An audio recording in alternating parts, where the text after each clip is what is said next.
players come here to the ITRC to get trained, they always are something there, I need to fix my timing. We always hear about timing. What is timing, Kim? Yeah, I think I used to be one of those players. I was constantly worried about I'm out of time, I'm out of time. And timing, I think, is sort of the synchronization between your swing and your footwork. And every player has a unique timing for consistency. Is there one that's better than another? Not at all. It's okay to have what we used to call early timing. It's okay to have late timing, and we used to have concerns about that and what today's game or the current game, what was necessary in that era. So they used to have, like, they had early timing, they had late timing, and then they had textbook timing. So that's what the books always had. So everyone was trying to get to textbook timing, and it didn't fit most of the population. No, it doesn't suit everyone. So we've actually come up with a new way to measure timing, a little bit more accurate. It's called the L&R. You want to kind of explain what it is? Sure. The L stands for leverage timing, N for neutral, and R for roller timing. Now, the leverage used to be like we used to call late, but a lot of people thought late, that doesn't sound good. So it's still the same place. It's just a name. And then the N, or neutral, is what used to be called textbook. Right. Now the R is what? Roller timing. So almost what we used to refer to as early timing.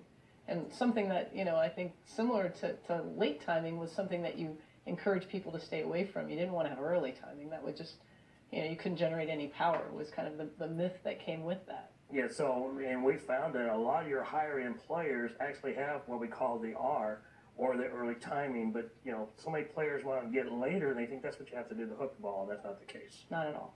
So how do we measure it? We say an L and R, but now we have numbers.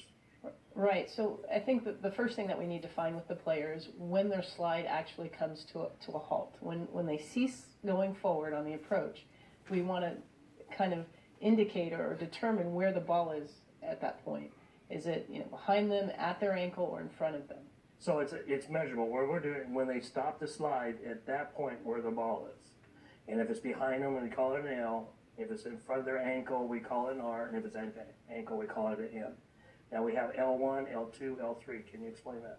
That is, so if they're an L1, we'll say that it's one ball width behind their ankle. And L2 would be two ball widths. And so we sort of measure it out based on the circumference of the ball and how many away or in front of their ankle they would be. So it's a much more accurate way to measure the timing and make comparison and to change timing instead of saying, well, you're early by a half a step or you're early by a quarter. It's actually a measurable that we can actually apply from one bowler to another. All right, let's take a look at Mike Fagan on the guy's side.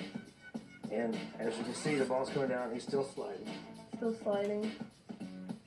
And I guess if we stop it right there, we'd see kind of similar to what we see on the women's side, more of a neutral position in timing.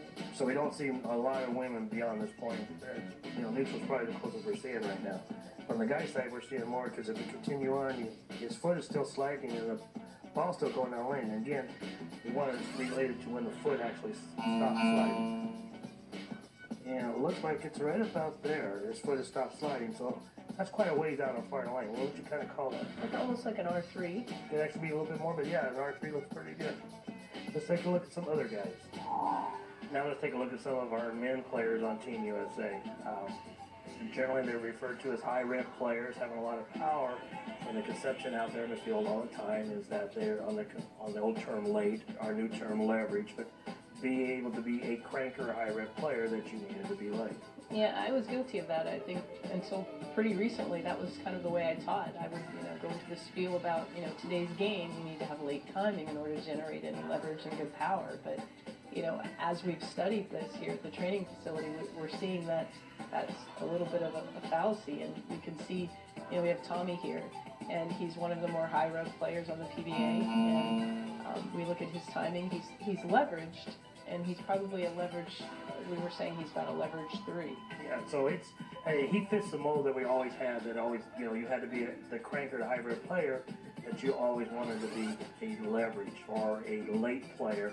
But it's not the case of all players. So let's take a look at Chris. Chris is a straighter player, but he is a higher rev player. Right, and I think again one of Chris's the strengths of his game is that he's got all of this versatility. He can hook the ball and go a little bit straighter. And we look at his timing, and he's what we would call a roller player, probably roller 3, and at the same time able to generate an equal amount of revs that Tommy has. So we have almost finish position timing, complete opposites. We have an L3 and an R3. But people would not believe that you can hook the ball with that early or the R timing. And let's take a look at one of the young guns that's here. It's come up from the youth ranks. It's actually on the Team USA now too.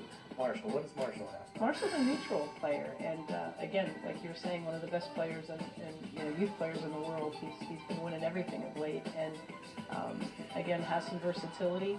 And we look at he's right at the ankle. So we used to call that textbook timing, right? Right. So again, it's going to be based off your body type, your body style. There's not going to be a right or wrong. You just want to be consistent. Kim, now let's take a look at Emily and look at the finish position and take a look at her timing. As you can see that she's still sliding as that ball's swinging forward. Right. And the thing about Emily, and I think as we've gone on and on over the years and have encouraged players to get later with their timing, or what we would call later with their timing, more leveraged with their timing, in the hopes that it would give them a little bit more power, you find that almost all women tend to be surprisingly have more leverage timing than what we're seeing with some of the men.